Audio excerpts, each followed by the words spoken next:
Hi there! Welcome to the Break Knyte Creative, and in this one I am going to show you how I put together this foam hair piece that I made for my Halloween costume. Let's check it out.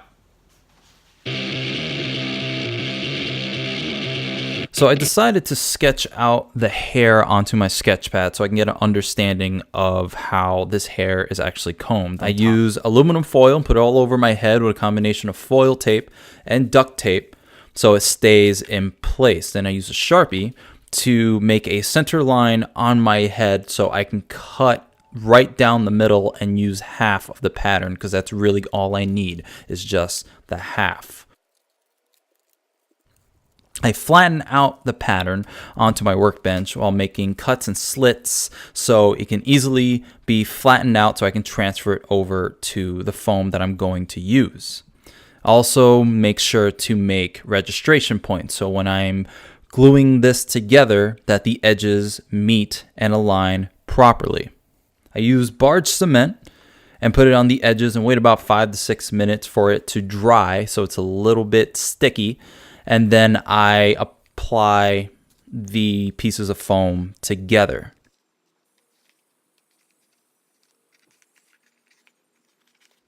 Alright guys, there's some things I did that I didn't show. Not that I made a bunch of mistakes, but a bunch of realizations as I was going along. When I did the pattern, I didn't account for the fact that if I went exactly as how I cut the pattern, the cap would not fit me properly. It was fit too tight. So what I was able to do was just add this little strip here.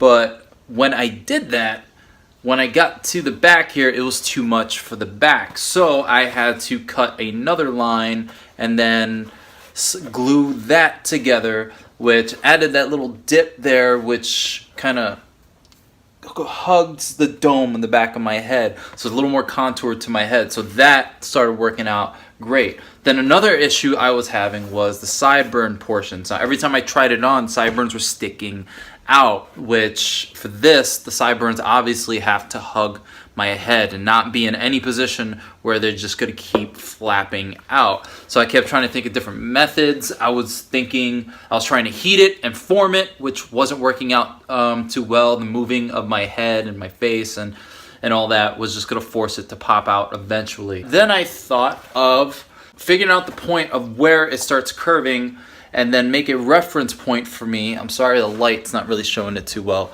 but make a reference point for me to cut the sideburns off and then do an angle cut, keeping this part straight, the top part, but then doing an angle cut on the actual sideburn so it curves inward.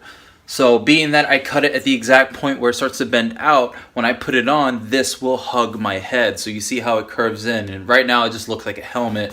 But when I put it on, it looks like a silly little cap. And it hugs my head perfectly. It's exactly how I need it to be for this Ace Ventura headpiece. So now everything I'm going to do is going to be using my trusty little mannequin head here. Put it on there and then do all the hair. So let's continue. Using scraps of foam, I chose to make an underlying skeleton of the standout points of the hair. So the coif that he has in the front and that little arch that he has in the back of his hair and the thick portions of where the hair is combed over. I want to have thick pieces of foam to make up for that. So when I put the strands of thin foam, that I don't have to use so much to make that shape. I used a very thin sheet of foam. You can buy big rolls of this for like $8-9 at Michael's. And I just made some very long strands. I started with single strands, but after a while I realized just the single strands started to become tedious. And I eventually made thicker pieces that I can make multiple strands onto one piece and easily apply it. The way I applied the strands onto the cap was to put the beginning portion under the lip of the cap. Multiple layers of the strands of foam really allowed for this real hair kind of look. Really, I'm just making sure that I'm using enough thin pieces of foam and strands to cover the underlying skeleton so it's not obvious that it's under there and it really just looks like a bunch of hair.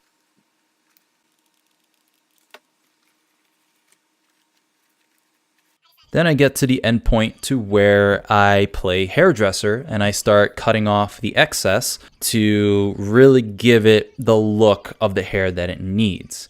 A lot of the edges, or all of the edges, were actually squared off. I thought it would look better if they were pointy instead of being squared. Now I'm getting to the painting.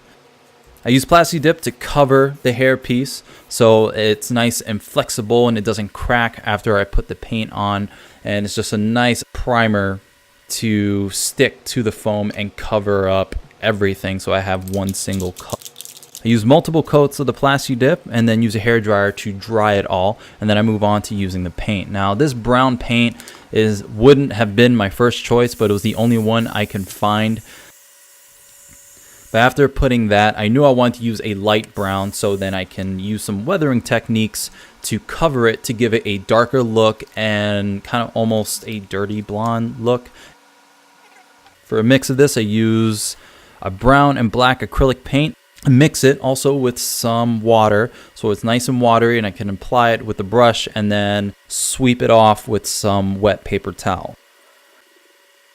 I dry everything, of course, and then apply a matte finish to the hairpiece and did a couple of coats of that so it can be nice and set. After that, I apply some thin layers of soft foam on the inside so it's comfortable to wear. I at least had something somewhat separating my head from the EVA foam. So that was the process as to how I put this together. I hope you were able to take a lot away from all the clips that I showed you and how I explained everything. If not, I'm always open to questions, and my email and my social media is linked below. So if you have any questions, feel free to contact me. I'll be happy to help you out. I've been getting a lot of "this reminds people of Johnny Bravo," and yes, it does look like Johnny Bravo in a way, minus the blonde or yellow hair. As soon as I put it on, before I did any painting just to see how it looked, I immediately thought of Johnny Bravo, and because it's so big. But it's so big because it's meant to be completely ridiculous. It's not meant to look like real hair. Even though it looks really good, it's not meant to look like real hair. It's meant to look completely ridiculous.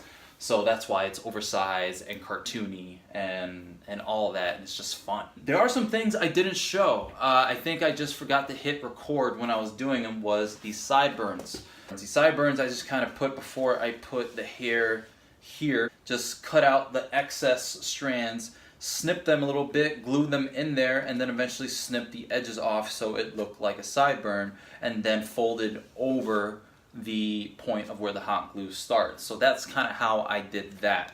It was just little pieces snipped and then eventually cut off to make the shape.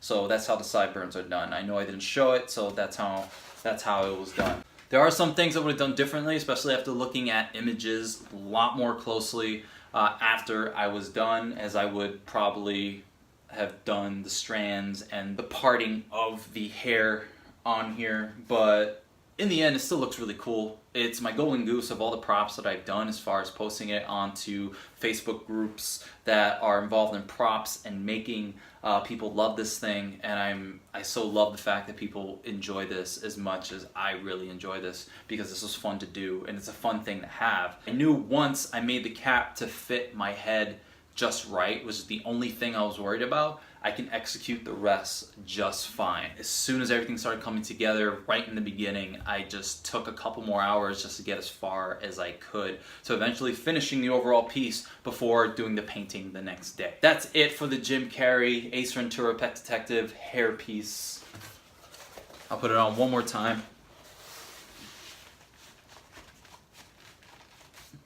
Get a little bit low so you can see the whole thing. But I want to thank you guys for watching. You can follow me on social media at Break Knyte Creative or at BreakKnyteCRT on Twitter. But everything is linked below, as you can go straight to my Instagram and see all the stuff that I am doing.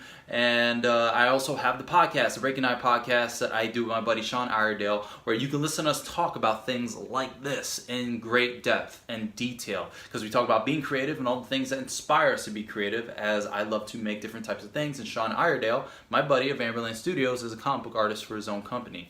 So you can hear us go deep and look at things through a different lens. But I really hope you enjoyed the video and you learned a bit from this, as I am trying to do my best to inspire and teach people how to do some of the things that I do and the ways that I do it. So thank you again. Happy Halloween, and take care now. Bye-bye then.